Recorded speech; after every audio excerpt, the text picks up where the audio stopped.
Assalamualaikum warahmatullahi wabarakatuh.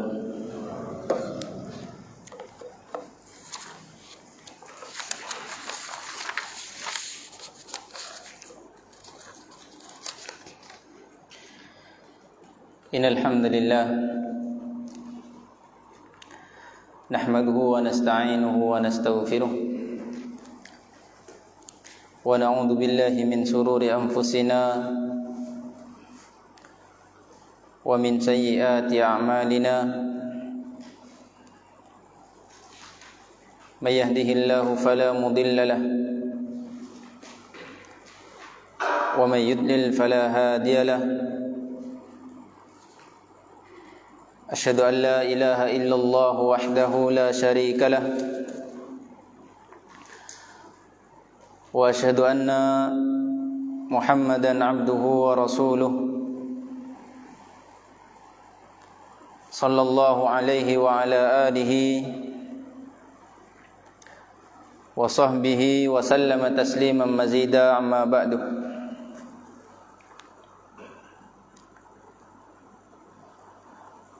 Ma'asyiral muslimin, kaum muslimin dan muslimat yang semoga senantiasa dirahmati oleh Allah Subhanahu wa taala. Insyaallah akan kami lanjutkan, atau insyaallah pada malam ini kita akan mengkaji kitab Al-Arba'in An-Nawawiyah, 40 hadis yang ditulis oleh Al-Imam An-Nawawi rahimahullahu ta'ala. Dan kita memasuki al-hadisus sabi', yaitu hadis yang ketujuh, yang membahas bahwasanya agama itu adalah nasihat. Kata muallif al-Imam An-Nawawi rahimahullahu ta'ala, al-haditsus sabi'u, hadis yang ke-7. An Abi Ruqayyah Tamim ibn Aus ad-Dari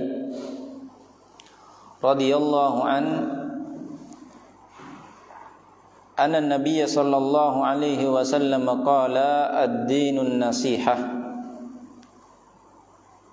Qulna liman? Qala lillahi wa li kitabihi wa li rasulihi wa li a'immatil muslimin wa ammatihim. Dari Abi Ruqayyah Tamim ibn Aus ad-Dari, semoga Allah meridainya, bahwasanya Nabi sallallahu alaihi wasallam yaitu bersabda, ad-dinun nasihah, agama itu nasihat. Lalu sahabat bertanya, atau kami bertanya, untuk siapa wahai Rasulullah? Rasul sallallahu alaihi wasallam pun menjawab, untuk Allah, kitabnya, rasulnya, pemimpin kaum muslimin dan kaum muslimin secara umum. Ma'asyiral muslimin rahimani wa rahimakumullah.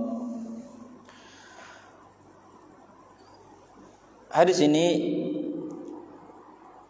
diriwayatkan oleh Abi Ruqayyah. Kata para ulama, ini menunjukkan bolehnya berkunyah dengan seorang, yaitu berkunyah dengan anak yang perempuan. Ya, ini boleh. Abi Ruqayyah, Ruqayyahnya anaknya yang perempuan, ini boleh. Ya, misalnya kita punya anak perempuan, kemudian kita berkunyah dengan anak tersebut yang perempuan, ini boleh. Karena kunyah itu tidak harus laki-laki, ya. Boleh juga perempuan. Bahkan Abu Hurairah bukan anaknya Hurairah. Ya. Kemudian juga banyak yakun-yakun yang disebutkan oleh Nabi sallallahu alaihi wasallam. Jadi ini menunjukkan bahwasanya kunyah itu tidak mengapa, tidak bermasalah, atau boleh berkunyah dengan anak yang perempuan. Sebagaimana Abi Ruqayyah Tamim ibnu Ausin. Kemudian kata Nabi sallallahu alaihi wasallam, ad-dinun nasihah. Lalu sahabat sallallahu alaihi wasallam bertanya, untuk siapa? Ini menunjukkan bahwasanya di antara metode belajar atau mengajarnya Nabi sallallahu alaihi wasallam itu yaitu dengan cara menyebutkan suatu ungkapan yang membuat orang penasaran ya. Ini termasuk di antara turukut tadris, metode belajar mengajar seperti ini. Tiba-tiba menyebutkan ad-dinun nasihah, agama itu nasihat, kemudian diam. Sehingga para sahabat pun penasaran. Ya, akhirnya bertanya, buat siapa ya Rasulullah ya? Ya, ini menunjukkan bahwasanya banyak bermacam-macam yaitu cara kita belajar. Yang penting tujuannya itu apa? Tujuannya bagaimana yang mendengar itu bisa memahami ya. Boleh dengan cara yaitu bertanya, boleh dengan cara menulis di papan, boleh dengan cara berdiri atau terserah ya. Atau terserah. Yang penting ya maksudnya itu untuk memahamkan yang si pendengar. Dan metode-metode Rasul sallallahu alaihi wasallam tentunya adalah yang paling baik ya. Karena Rasul sallallahu alaihi wasallam adalah orang yang paling baik dalam segala hal. Maka kata Nabi sallallahu alaihi wasallam, ad-dinu nasihah. Kemudian para ulama juga menjelaskan bahwasanya hadis atau perkataan beliau ad-dinun nasihah ini menunjukkan pentingnya nasihat. Menunjukkan pentingnya nasihat. Dari mana kita bisa mengetahui ini menunjukkan pentingnya nasihat? Di antaranya yang pertama yang disebutkan oleh para ulama, yaitu karena di dalam hadis ini mubtada dan khabarnya itu sama-sama ma'rifat. Ini kalau belajar ilmu nahwu shorof ya, ada istilah mubtada dan khabar. Kalau mubtada dan khabarnya itu sama-sama ma'rifat, itu menunjukkan hal tersebut sangat penting. Tatkala mengatakan Nabi SAW mengatakan ad-dinun nasihah, itu seakan-akan mengatakan agama itu ya ini nasihat. Agama itulah ya nasihat. Seakan-akan mengatakan seperti itu. Jadi ada pembatasan. Ya. Ad-dinun nasihah. Tatkala ad-din itu ma'rifat, muqtadanya ma'rifat, an-nasihatu ma'rifat, itu menunjukkan yaitu bahwasanya ya nasihat, ya agama itu adalah nasihat. Itu yang pertama. Yang jadi dalil bahwasanya nasihat itu sangat penting. Kemudian yang kedua yang disebutkan oleh para ulama, ya. Dari mana kita mengetahui bahwasanya nasihat itu penting? Kata para ulama bahwasanya materi yang membahas tentang agama itu sangat banyak. Ya. Materi-materi yang membahas tentang agama itu sangat banyak. Ketika disebutkan di dalam hadis ad-dinun nasihah, ketika disebutkan hanya nasihat, maka menunjukkan pentingnya nasihatnya. Yang membahas atau dalam masalah agama itu kan banyak materinya. Cuma tatkala Nabi mengatakan ad-dinun nasihah, agama adalah nasihat, ya, seakan-akan menunjukkan kalau nasihat itu adalah agama atau yang paling penting itu adalah nasihat, ya. Maka ini menunjukkan bahwasanya nasihat itu penting dalam Islam. Disebutkan juga termasuk contohnya seperti al-hajju arafah. Ya, kan yaitu haji itu kan banyak, bukan di Arafah saja. Tapi tatkala Nabi sallallahu alaihi wasallam mengatakan al-hajju arafah, itu menunjukkan haji itu ya yang paling penting adalah di Arafah. Termasuk juga contohnya yang disebutkan oleh para ulama hadis Nabi sallallahu alaihi wasallam, ad-du'a ibadah. Doa adalah ibadah. Ya. Ibadah itu banyak, bukan cuma doa, tapi tatkala disebutkan ad-du'a ibadah ini menunjukkan pentingnya doa. Ya. Itu menunjukkan pentingnya doa. Kemudian juga yang ketiga yang menunjukkan bahwasanya nasihat itu penting, kata para ulama, karena Nabi sallallahu alaihi wasallam di dalam hadis-hadis yang lain itu mengulang-ulangnya. Ya. Ada riwayat yang lain yang semakna dengan hadis ini dengan mengatakan ad-dinun nasihah, ad-dinun nasihah, ad-dinun nasihah sampai 3 kali. Ya. Jadi Rasul sallallahu alaihi wasallam tidak hanya mengatakan sekali saja, tapi sampai 3 kali ad-dinun nasihah, ad-dinun nasihah, diulang-ulang. Sampai akhirnya sahabat pun penasaran bertanya, untuk siapa wahai Rasulullah? Ya. Jadi ada 3 yang menunjukkan bahwasanya nasihat itu penting. Ya, dari hadis ini. Yang pertama yaitu mubtada dan khabarnya ma'rifat dalam ilmu nahwu. Kemudian yang kedua yaitu Nabi sallallahu alaihi wasallam menyebutkan ad-dinun nasihah, padahal materi yang membahas tentang agama itu bukan nasihat saja. Ya. Kemudian yang ketiga, yaitu di dalam riwayat yang lain Nabi sallallahu alaihi wasallam mengulang-ulangnya. Kemudian ma'asyiral muslimin rahimani wa rahimakumullah. Sebelum kita membahas yaitu nasihat untuk Allah, nasihat kepada Rasulnya, kitabnya, dan juga pemimpin kaum muslimin, kita harus pahami dulu apa itu makna nasihat. Biar kita gak mikirnya nasihat untuk Allah berarti nasihati Allah. Gimana caranya? Ya. Nasihat untuk Rasulnya, gimana cara nasihatin Rasulnya? Ini perlu kita pahami. Ya. Karena nasihat di dalam bahasa Indonesia itu terlalu sempit. Ya. Mengatakan nasihat itu menasihati seakan-akan memberikan yaitu mau'idhah, seakan-akan seperti itu kalau dalam bahasa Indonesia. Di dalam bahasa Arab nasihat itu dikatakan yaitu diambil dari kata nasohah. Diambil dari kata nasohah yang bermakna al-khulus, murni. Bermakna murni. Oleh karenanya itu tatkala seorang yaitu bermakna al-khulus, murni. Sehingga dikatakan nasahtul asala, aku memurnikan madu. Nasahtul asala, aku memurnikan madu. Apa maksudnya? Khalastuhu minas sam'i, ya, aku membersihkan dari kotoran-kotorannya. Jadi kata nasoha itu membersihkan, yaitu memurnikan. Ya, sebagaimana orang Arab kadang mengatakan an-nasihu minadz-dzahab, itu maksudnya apa? Mas murni, ya. An-nasih minadz-dzahab, mas murni. Itu makna yang pertama. Jadi yang pertama bermakna apa? Nasihat. Sehingga kata para ulama dari sini kita mengambil secara istilah itu maksudnya adalah iradatul khairi lil mansuhi lahu. Adapun secara istilah yang disebutkan oleh para ulama adalah iradatul khairi lil mansuhi lahu, yaitu menginginkan kebaikan untuk yang diberi nasihat, untuk yang ditujukan nasihat kepadanya.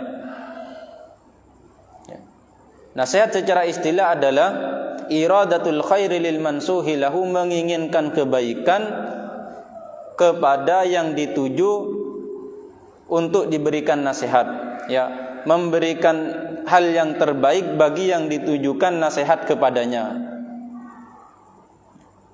Sehingga dari pengertian tadi, dari secara lugatan dan secara istilahan ini sangat pas. Tatkala seorang mengatakan ad-dinun nasihah, kata Nabi SAW, nasihat untuk Allah berarti apa maksudnya? Memberikan yang terbaik atau melakukan kebaikan untuk Allah Subhanahu wa taala, termasuk seperti mentauhidkan. Jadi bukan menasihati, karena memang tidak bisa menasihati Allah Subhanahu wa taala, dan Allah tidak layak dinasihati. Tatkala mengatakan an-nasihatu lin nabi berarti apa artinya? Memberikan kebaikan atau melakukan yang terbaik untuk Nabi sallallahu alaihi wasallam dengan cara mengikuti sunnahnya. Jadi seperti itu. Ya. Atau memurnikan ibadah, dari kata nasihat tadi, memurnikan kalau untuk Allah berarti memurnikan ibadah untuk Allah Subhanahu wa taala. Membersihkan dari kesyirikan dan diberikan yang terbaik untuk Allah Subhanahu wa taala. Itu maksud dari nasihat.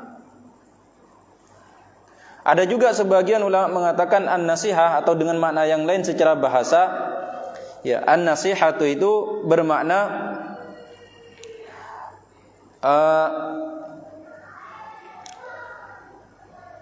diambil dari kata nasahar rajulu thawbahu idza khatahu.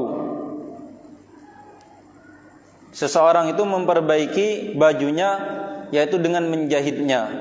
Ini bermakna menjahitnya. Sehingga dari makna ini kata para ulama menunjukkan seorang menasihati temannya, secara istilahnya seorang menasihati temannya agar kekurangannya ditambal dan diperbaiki. Ya. Kalau dari kata nasahar rajulu thawbahu idza khatahu, yaitu menjahitnya, maka kata para ulama itu menunjukkan seorang menasihati temannya agar memperbaiki. Ini nanti untuk nasihat lil muslimin, li aimmatil muslimin itu. Karena nasihat itu ada 5. Ada lillahi wa li kitabihi wa li rasulihi wa li aimmatil muslimin wa ammatihim. Untuk Allah, kitabnya dan rasulnya itu apa maksudnya? Memurnikan dari kotoran-kotoran kemudian memberikan yang terbaik kepadanya. Adapun untuk aimmatil muslimin dan ammatihim ini bisa bermakna yang kedua tadi, yaitu menasihati, menyampaikan agar dia bisa memperbaiki kekurangannya. Ini yang biasanya dalam bahasa Indonesia yang kita pahami seperti ini. Memberikan ucapan yang baik agar dia memperbaiki, itu nasihat. Itu dalam bahasa Indonesia biasanya. Maka ma'asyiral muslimin rahimani wa rahimakumullah, itulah makna nasihat, ya, yaitu membersihkan dari kotoran dan memberikan kebaikan kepada yang dituju untuk diberikan nasihat, memberikan yang terbaik. Kemudian ma'asyiral muslimin rahimani wa rahimakumullah, nasihat itu bermacam-macam yang disebutkan oleh para ulama. Bahwasanya nasihat itu bermacam-macam, ya. Ada nasihat itu untuk kaum muslimin secara umum, ya. Untuk kaum muslimin secara umum. Ada juga nasihat itu untuk pemimpin kaum muslimin, ya. Ada juga nasihat untuk pemimpin kaum muslimin. Kata Nabi sallallahu, atau kata seorang sahabat pernah mengatakan, bayatu ala Rasulillahi wa aqamis salah wa ita'iz zakah wan nushu ala kulli muslimin wan nusi ala kulli muslimin. Aku berbaiat atas Rasul sallallahu alaihi wasallam dan mendirikan salat, membayar zakat dan nasihat kepada kaum muslimin. Ya, apa maksudnya nasihat kepada kaum muslimin? Memberikan kebaikan untuk kaum muslimin. Nabi sallallahu alaihi wasallam juga pernah bersabda, haqqul muslimi 'alal muslim minha idza stansahaka fansah lahu. Di antara haknya seorang muslim atas seorang muslim, kemudian di antaranya kata Nabi sallallahu alaihi wasallam menyebutkan, apabila dia menasihatimu maka nasihatilah dia. Apa maksudnya nasihat di sini? Memberikan kebaikan yang terbaik kepadanya. Ya, sehingga kata para ulama, memberikan yang terbaik kepadanya, kepada orang yang ingin diberi nasihat, itu bukan hanya menyampaikan ngomong gitu saja, ya, tapi melakukan segala kebaikan.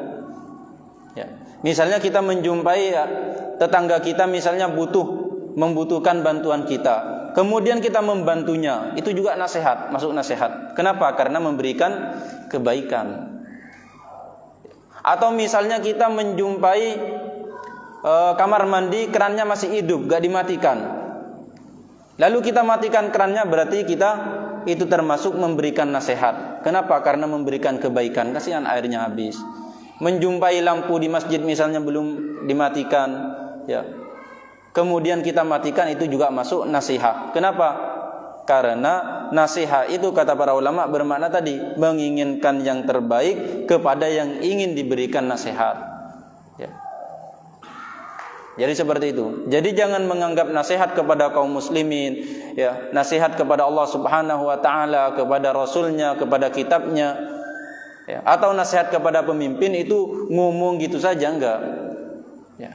Atau menyampaikan, yaitu menyampaikan hadis, menyampaikan qala Allah, menyampaikan qala Rasulullah, enggak seperti itu. Yang penting melakukan kebaikan, apapun itu bentuknya, itu udah masuk nasihat untuk kaum muslimin, ya. Atau untuk nasihat untuk Allah Subhanahu wa taala. Maka itulah ma'asyiral muslimin rahimani wa rahimakumullah, ya. Oleh karenanya, kalau kita melihat, ya, dakwahnya para nabi terdahulu itu semuanya menasihati, ya. Isinya isi nasihat semuanya. Ini juga yang menunjukkan bahwasanya pentingnya nasihat, ya. Bahwasanya nabi-nabi para nabi terdahulu termasuk Nabi sallallahu alaihi wasallam, tugasnya itu untuk menasihati, untuk memberikan yang terbaik kepada umatnya, ya. Sehingga orang pun yang menasihati itu mendapatkan kedudukan yang sangat besar, ya. Orang yang menasihati itu mendapatkan kedudukan yang sangat besar. Kenapa? Karena dia telah mencontoh para nabi, ya, mencontoh para nabi, mencontoh orang-orang saleh terdahulu, Nabi Muhammad sallallahu alaihi wasallam. Maka ini merupakan kesempatan bagi kita, ya. Dan ini juga menunjukkan bagaimana atau pentingnya kita itu belajar, ya. Menunjukkan pentingnya kita itu belajar agama. Bagaimana kita bisa memberikan yang terbaik kepada orang kalau kita tidak belajar agama? Bagaimana kita mau memberikan nasihat untuk Allah Subhanahu wa taala, memberikan yang terbaik untuk Allah kalau kita tidak tahu agamanya, tidak mengetahui hukumnya, tidak mengetahui mana yang baik, Bagaimana kita memberikan yang terbaik untuk kitabnya kalau kita tidak mengetahui agama? Ini menunjukkan kita itu harus belajar, ya. Harus belajar, menghadiri majelis-majelis ilmu. Kemudian ma'asyiral muslimin rahimani wa rahimakumullah. Kata Nabi sallallahu alaihi wasallam, ya, tatkala ditanya untuk siapa nasihat itu, untuk siapa kebaikan itu mau ditujukan? Memberikan kebaikan itu untuk siapa? Memberikan yang terbaik itu untuk siapa? Kata Nabi sallallahu alaihi wasallam, lillahi, untuk Allah Subhanahu wa taala. Ini yang pertama. An-nasihatu lillah, yaitu nasihat untuk Allah Subhanahu wa taala. Maka disebutkan oleh para ulama, nasihat untuk Allah Subhanahu wa taala seperti disebutkan yaitu oleh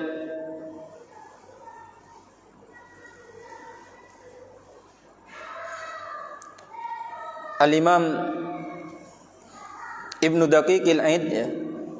Beliau merupakan ulama dari Syafi'iyah, mengatakan di dalam kitabnya Syarah Arba'in, beliau punya kitab Syarah Arba'in, ya, mengatakan an-nasihatu lillah maknanya adalah yaitu beriman kepada Allah Subhanahu wa taala. Ini yang pertama. Beriman kepada Allah Subhanahu wa taala. Wa nafyus syirki anhu, dan menafikan kesyirikan darinya. Sehingga para ulama, ya, mengatakan nasihat yang paling penting itu adalah dua ini. Yang pertama beriman kepada Allah Subhanahu wa taala, yang kedua menafikan kesyirikan dan mengingkari yaitu pelakunya. Yang paling penting, karena itu makna tauhid. Ya. Itu makna syahadat. Menetapkan untuk Allah Subhanahu wa taala, kemudian meninggalkan kesyirikan dan juga pelakunya.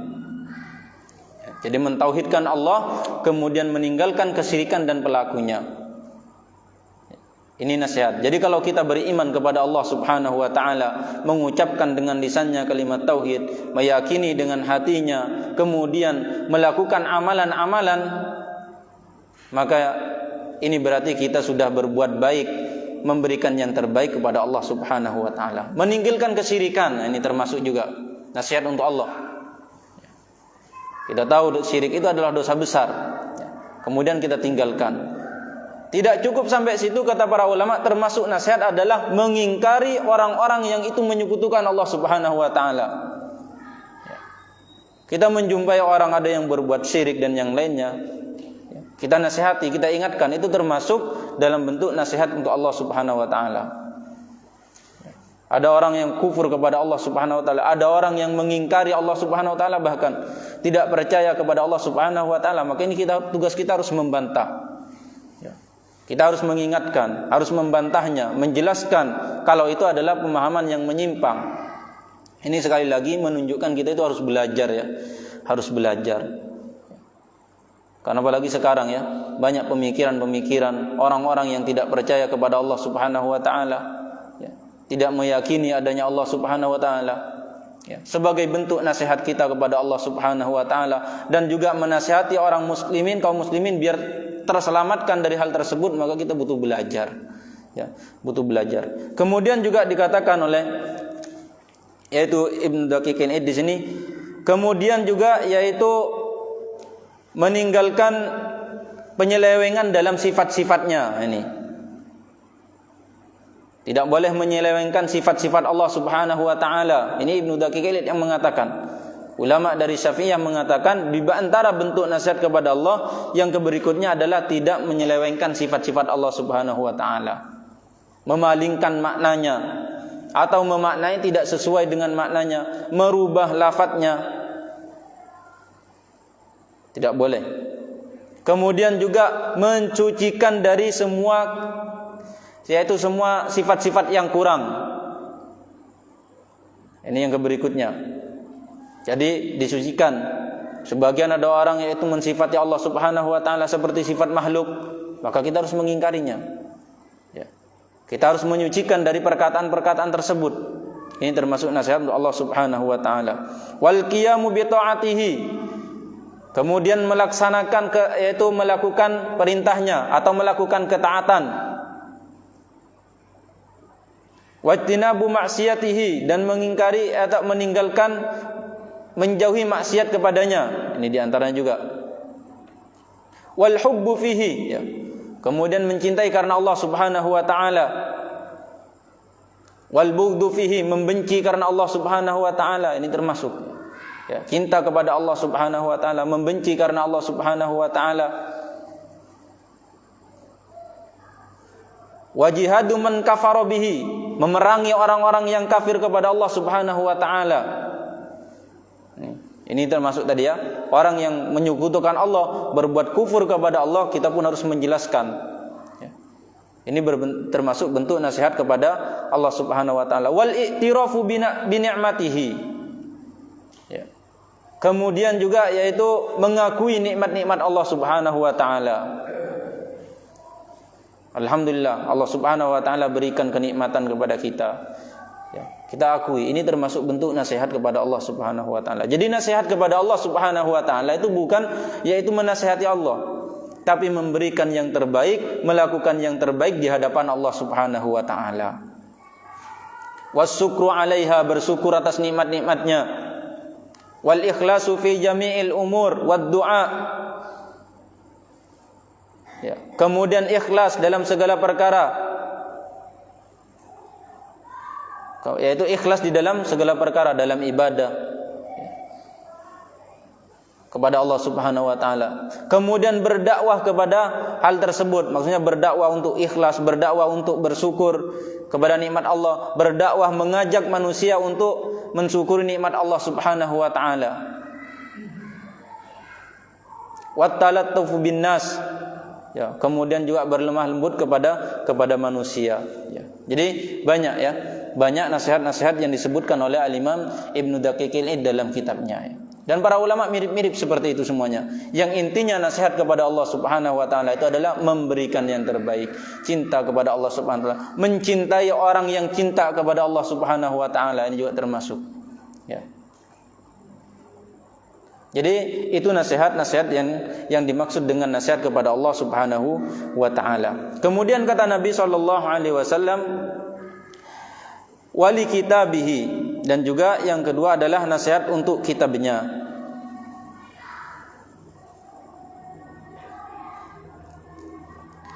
Kata Ibnu Daqiqil juga mengatakan, wa amman nasihatu li kitabihi, adapun nasihat untuk kitabnya Allah Subhanahu wa taala, fabil imani annahu kalamullah, maka dengan beriman bahwasanya itu adalah kalamullah. Ini keyakinan Ahlus Sunnah wal Jamaah, mengimani bahwasanya Al-Qur'an itu kalamullah, ya. Dan di sini banyak, ya, yaitu orang yang keliru dalam memahami, yaitu atau banyak orang yang tidak percaya bahwasanya Al-Qur'an itu adalah kalamullah.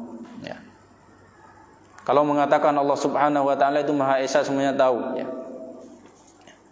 Tapi dalam masalah Al-Qur'an sebagian orang itu mengingkari, ya. Sebagian kelompok ada yang mengingkari kalau Al-Qur'an itu adalah kalam Allah, ya. Maka di antara akidah Ahlus Sunnah, dan kita harus mengimani bahwa Al-Qur'an itu adalah kalamullah, bukan makhluk, ya. Ya, bukan makhluk, turun dari Allah Subhanahu wa taala melalui perantara Jibril, kemudian sampai kepada Rasul sallallahu alaihi wasallam, ya. Dan itu nanti akan kembali lagi kepada Allah Subhanahu wa taala. Itu yang pertama, beriman kepada kitab-kitab Allah Subhanahu wa taala. Dan sudah pernah kita bahas, ya, bagaimana beriman kepada kitab Allah Subhanahu wa taala.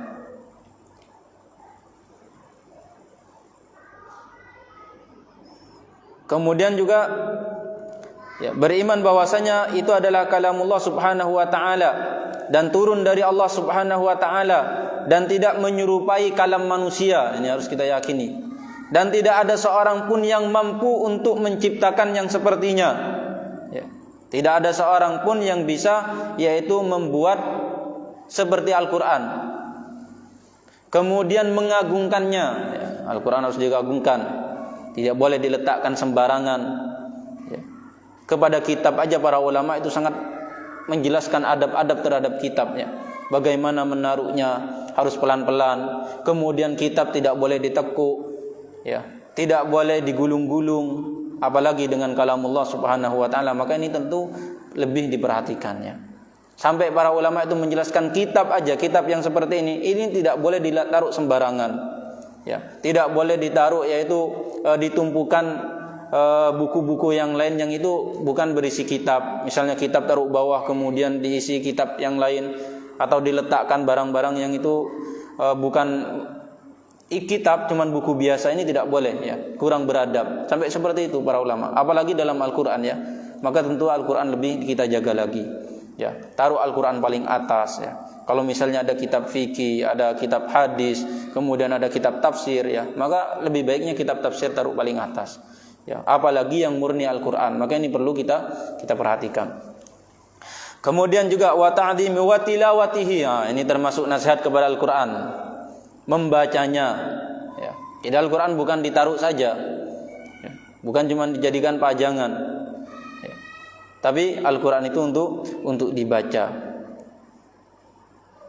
Wa tilawatihi haqqa tilawatihi ya, dan membacanya dengan sebenar-benar pembacaan. Wa tahsiniha ya, wal khusyu' indaha, kemudian yaitu khusyuk, tenang ya. Ketika membacanya ya, membacanya dengan tilawah yang bagus, dengan tahsin yang bagus, dan juga khusyuk ya. Ketika membaca ini termasuk tilawah ya, termasuk nasihat kepada kitabullah ya. Maka kita nasihat kepada kalamullah, kitabullah, yaitu Al-Qur'an, itu diantaranya dengan cara membaca yang baik ya. Jadi berarti ini menunjukkan kita itu harus belajar ilmu tajwid, ilmu qiraah, belajar dengan bacaan yang baik ya. Kemudian juga tahsinnya yang baik ya. Kemudian juga khusyuk ya, mentadabburinya ya. Ini termasuk nasihat kepada kitabullah.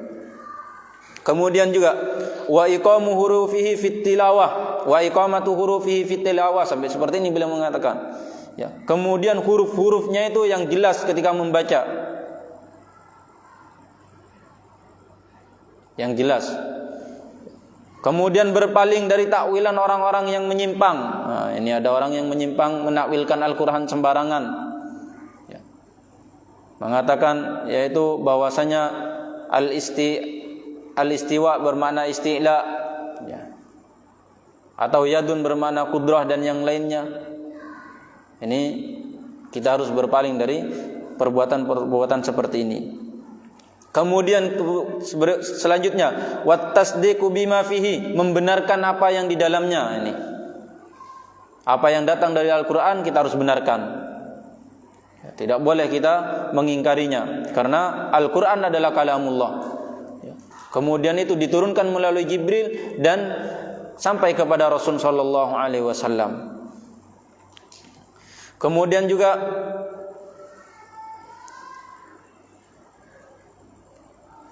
banyak ya di sini ya.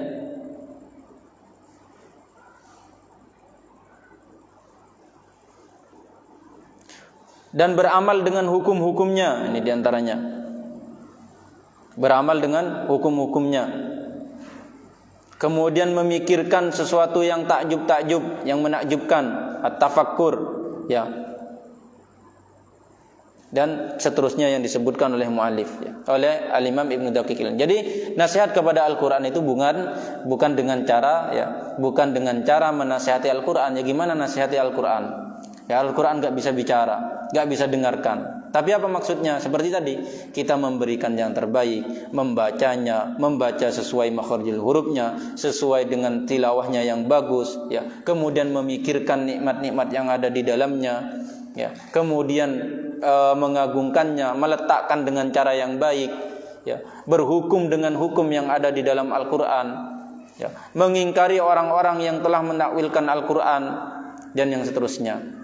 Itu makna nasihat kepada kitabullah subhanahu wa ta'ala. Kemudian setelah itu kata Nabi sallallahu alaihi wasallam, wan nasihatu li rasulihi wa li rasulihi. Kemudian setelah itu yaitu nasihat untuk Rasul sallallahu alaihi wasallam. Adapun nasihat untuk Rasul sallallahu alaihi wasallam ya disebutkan di sini fatasdiquhu 'ala risalah. Membenarkan atas risalahnya, bahwasanya Nabi sallallahu alaihi wasallam adalah utusan Allah Subhanahu wa taala. Kemudian membenarkan kenabiannya, bahwasanya Rasul sallallahu alaihi wasallam Nabi Muhammad adalah benar-benar nabi. Ya. Wal imanu bi jami'i ma ja'a bihi, mengimani apa yang datang dari Nabi sallallahu alaihi wasallam, kita imani. Wa ta'atuhu fi amrihi wa nahyihi, mentaati perintahnya dan mentaati apa yang beliau larang. Ya, maksudnya meninggalkan apa yang beliau larang. Dan juga membelanya, baik beliau ketika masih hidup ataupun sudah meninggal, ya. Ini membelanya. Kemudian juga memusuhi orang yang memusuhinya atau membenci orang yang membencinya. Ini tugas kita. Ya, ini termasuk nasihat kepada Rasulullah. Ada orang yang tidak suka kepada Nabi sallallahu alaihi wasallam, maka kita harus membenci orang tersebut. Karena dia sudah tidak suka, bukan benci pada orangnya, perbuatan dia juga harus kita ingkari. Ya, termasuk nanti ya orangnya kalau memang dia mengingkari maka tidak mengapa. Kemudian wa muwalatu man walahu, ya. Dan kita juga berbuat baik kepada orang yang baik kepada Nabi sallallahu alaihi wasallam. Masuk Isa.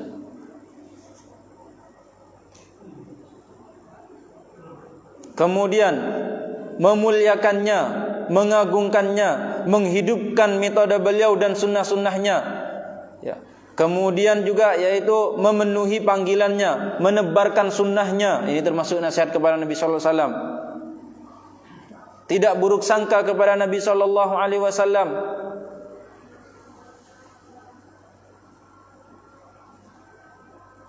Mengagungkannya, penuh adab, ya. Ketika membaca hadis-hadis Nabi sallallahu alaihi wasallam,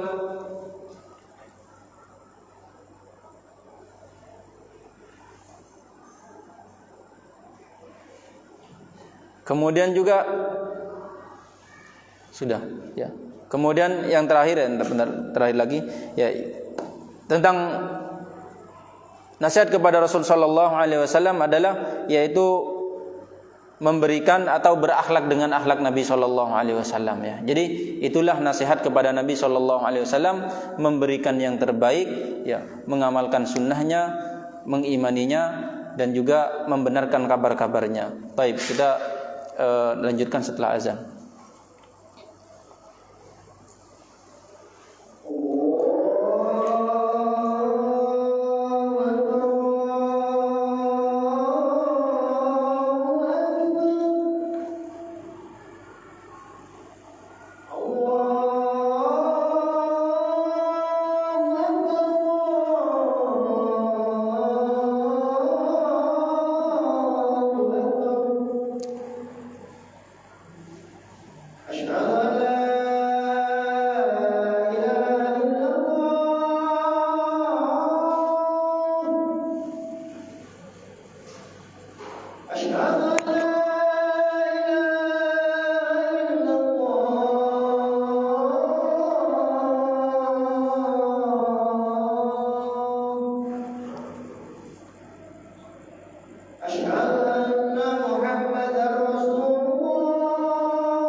Baik. Bismillah wassalatu wassalamu ala Rasulillah. Itulah nasihat, ya, kepada Allah Subhanahu wa taala, kepada Rasulnya, dan juga nasihat kepada kitabnya, ya. Jadi nasihat kepada Rasul sallallahu alaihi wasallam itu adalah dengan cara mengimaninya, ya, mengikutinya. Ya. Kemudian yaitu apabila ada orang yang mentakwilkan hadis-hadis Nabi sallallahu alaihi wasallam, kita pun juga harus membelanya, mengikuti ajarannya, ya, mencontoh sunnah-sunnahnya dan seterusnya. Ya. Yang penting memberikan kebaikan atau melakukan yang terbaik untuk Nabi sallallahu alaihi wasallam. Cuman tentunya ya, baiknya di sini adalah baik yang sesuai dengan ajaran Nabi sallallahu alaihi wasallam. Karena ada sebagian orang itu ingin berbuat baik kepada Nabi sallallahu alaihi wasallam tapi dia tidak sesuai dengan ajarannya, sehingga jatuh pada berlebihan kepada Nabi sallallahu alaihi wasallam. Ya, memujinya berlebihan, ya, melakukan amalan katanya ini bentuk kecintaan kita kepada Nabi sallallahu alaihi wasallam, ya. Ini bentuk nasihat, mungkin alasannya bentuk nasihat, maka tentunya di sini juga perlu kita ya pahami bahwasanya nasihat pun atau amalan yang akan diberikan atau ditujukan kepada Nabi sallallahu alaihi wasallam, kebaikan itu yaitu harus diukur dengan Al-Qur'an dan hadis-hadis Nabi sallallahu alaihi wasallam. Kemudian yang berikutnya kata Nabi sallallahu alaihi wasallam, wali a'immatil muslimin. Nasihat untuk pemimpin kaum muslimin ini khusus. Pertama, nasihat untuk a'immatul muslimin. Kata Imam Ibnu Daqiqil Aid mengatakan membantu, yang pertama adalah membantu mereka atas kebenaran. Nah ini. Jadi nasihat kepada pemimpin kaum muslimin itu bukan hanya dengan lisan, memberikan yaitu menyampaikan dengan lisan, ya. Menasihati bukan cuma seperti itu saja.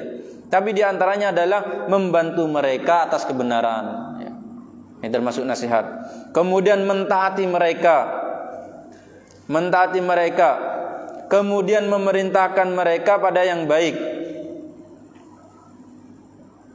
Kemudian mengingatkan mereka dengan cara yang lembut dan sopan, ya. Oleh karenanya disebutkan oleh kata para ulama, ya, di antara nasihat kepada pemimpin caranya yaitu dengan cara diam-diam, ya. Tidak boleh terang-terangan. Kemudian juga yaitu dengan kelembutan, ya. Dengan memilih kata-kata yang baik ketika menasihati pemimpin, cari yang paling baik, ya. Kemudian juga yang ketiga, tampakkan bahwa kita ingin kebaikan baginya, ya. Tampakkan pada diri kita bahwasanya kita itu menginginkan kebaikan kepadanya, ya. Makanya keliru kadang niatnya nasihati pemimpin, tapi kok malah yaitu bikin keributan dan yang lainnya. Ini termasuk keliruan. Tapi kata para ulama, cari kata-kata yang baik dengan cara yang baik, kemudian tampakkan kepada diri kita kalau niat kita itu memang ingin kebaikan untuknya. Kemudian juga, ya, di antara yang disebutkan oleh Al-Imam Ibnu Daqiqil Aid, ya, yaitu mengingatkan mereka kalau mereka lupa, ya.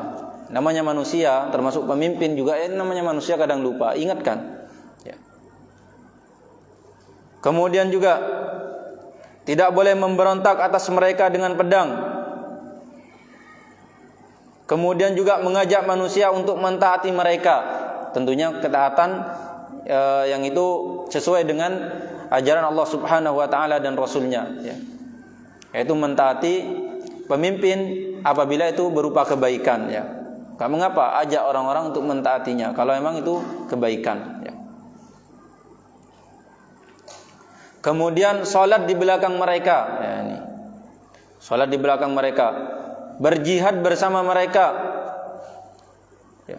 Kemudian yang terakhir mendoakan untuk mereka dengan kebaikan, mendoakan kebaikan untuk mereka. Ini termasuk nasihat buat pemimpin, ya. Maka jangan lupa, ya, kalau bisa kita sering-sering banyak berdoa untuk kebaikan pemimpin. Karena kebaikan pemimpin itu nanti kebaikan buat kita semua, kebaikan buat umatnya, ya. Jadi itu nasihat kepada pemimpin, bukan hanya sekedar yaitu menyampaikan nasihat, omongan dan yang lainnya, bukan seperti itu, ya. Bukan hanya itu saja, tapi dengan cara berbuat baik, membantu mereka, mengajak orang muslim masyarakatnya untuk mentaatinya, ya. Selama itu kebaikan dan yang semisalnya itu masuk kebaikan, masuk dalam nasihat untuk pemimpin. Kemudian wan nasihatu li'ammatil muslimin, ini yang terakhir. Wa li'aimmatil wa ammatihim, ya. Dan kaum muslimin secara umum, ya. Bagaimana kalau nasihat untuk kaum muslimin secara umum? Ya. Kata beliau, fa irsaduhum lima salihihim fi akhiratihim wa dunyahum. mengarahkan mereka untuk kebaikan mereka, baik itu kebaikan akhirat dan dunia, dan kebaikan akhirat dan dunianya. Ya. Mengarahkan yang pertama diantaranya membantu mereka atasnya. Membantu mereka atas apa? Atas kebaikan akhirat dan dunianya. Membantu mereka, dibantu. Ya. Taib. Kemudian setelahnya menutupi aurat mereka. Nah, satru auratihim. Ya. Menutupi aurat mereka, ya. Atau aib-aib mereka. Ya, kita tahu aib tetangga kita mungkin, tahu aib saudara kita, gak usah disebarkan, ya. Gak usah disebarkan. Kemudian juga yaitu mencegah mudarat yang akan menimpa mereka, dan juga memberikan manfaat buat mereka, buat kaum muslimin. Ini bermaksud nasihatnya. Memerintahkan mereka pada kebaikan dan melarang mereka dari kemungkaran dengan cara lembut dan ikhlas. Dengan cara lembut dan ikhlas. Memuliakan yang lebih tua.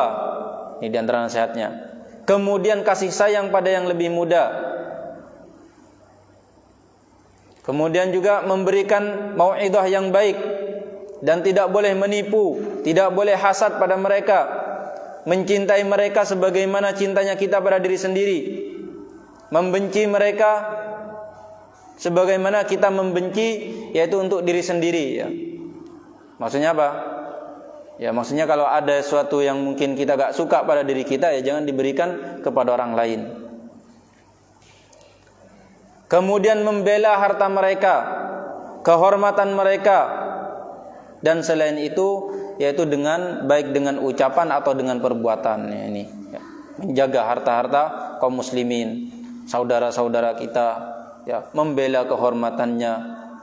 Kemudian juga yaitu menganjurkan mereka untuk berakhlak dengan semua apa yang telah kita sebutkan dari macam-macam nasihat, ya, yaitu untuk berakhlak yang baik, atau yaitu memberikan nasihat untuk Allah Subhanahu wa taala kepada Rasulnya dan kitabnya. Itu makna nasihat yang disebutkan oleh para ulama. Jadi nasihat itu intinya bukan hanya nasihat yang sebagaimana kita pahami. Ini banyak orang yang keliru dalam hadis ini, memahami nasihat itu gimana caranya nasihati Allah, apa yang dimaksud nasihati Rasulullah, apa yang dimaksud dengan nasihat pada kitabullah. Ya, mungkin kalau nasihat pada kaum muslimin gampang kita pahami, berarti menyampaikan nasihat kepada aimatul muslimin, pemimpin, itu gampang. Tapi kadang orang banyak keliru maksud nasihat kepada Allah, Rasulnya, dan kitabnya. Maka kami ulangi lagi, makna nasihat adalah iradatul khair lil mansuhi lahu, yaitu menginginkan yang terbaik yang ditujukan kepada yang ingin diberi nasihat. Ya, memurnikan sesuatu kemudian memberikan yang terbaik. Itu ma'asyiral muslimin rahimani wa rahimakumullah yang dapat kami sampaikan. Mudah-mudahan bermanfaat. Apabila ada salahnya kami mohon maaf, itu karena kurangnya ilmu dan dari syaitan. Apabila ada benarnya maka itu dari Allah Subhanahu wa taala. Subhanakallahumma bihamdika asyhadu an la ilaha illa anta astaghfiruka wa atubu ilaik. Assalamualaikum warahmatullahi wabarakatuh.